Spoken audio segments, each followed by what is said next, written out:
wanted to tell because it took place right here. So one year at Beit Ahavah, we were welcoming people into services through one of the other entrances over there into the social hall from the street. And my dear beloved friend Peggy Walker, Aleha Hashalom, may upon her is peace. She arrived, and as she came in the door, she turned around and she noticed there was a bear crossing the street at Pine Street, and she literally turned around and there was a bear, and she said, "There's a bear," and she told Sheldon, who was helping people at the door, and there was a bear crossing the street. And Peggy Walker, who was a preschool teacher and our beloved Tashabat leader, walked across the street and stopped traffic, just like she would do with preschoolers, and stood there like this right over here and let the bear cross the street safely, so it scampered off to the woods. And she said he was coming for Beit Ahavah honey. So I always think of that on Rosh Hashanah. I actually have a pretty good one, and so I grew up, there was 9 of us grandchildren, and I was the youngest, but my oldest loved putting on plays for the Jewish holidays, and so the play that she had created was based on the Blair Witch Project, but it was Rosh Hashanah themed, and so I don't even remember acting in it just because that was a little thing, but we would always do Rosh Hashanah plays every year with my family.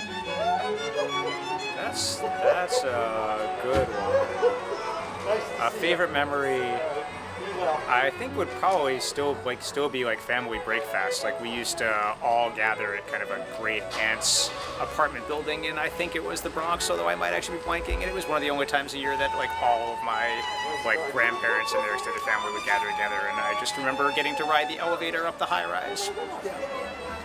I would say sitting at the Rosh Hashanah family service in that room right over there last Rosh Hashanah with my granddaughter on my lap. She had never seen a shofar before. In the past, I've done a special Haftorah on Yom Kippur.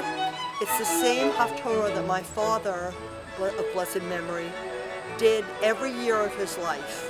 And so I do that Haftorah in memory of him, and it's been a very special thing for me for all the years that I did it here. So that's a special memory. Do you have a favorite high holiday memory from the past? I don't know, maybe last year when we did the wonderful Justice March, Immigration Justice Tashlich ceremony just last September in Northampton on the bridge, bringing the different parts of the community together. Well, I had some losses in my family during the high holidays, and so it was always very comforting to go to services and remember them, and the fact that it's also the anniversaries, it's meaningful to us, me and Marianne. My favorite high holiday memory is the first Yom Kippur we spent at Beit Ahavah, when the rabbi invited everyone to come up to the bima at the end of the service, and I thought, this is the place for us. And so we joined and became members because of that.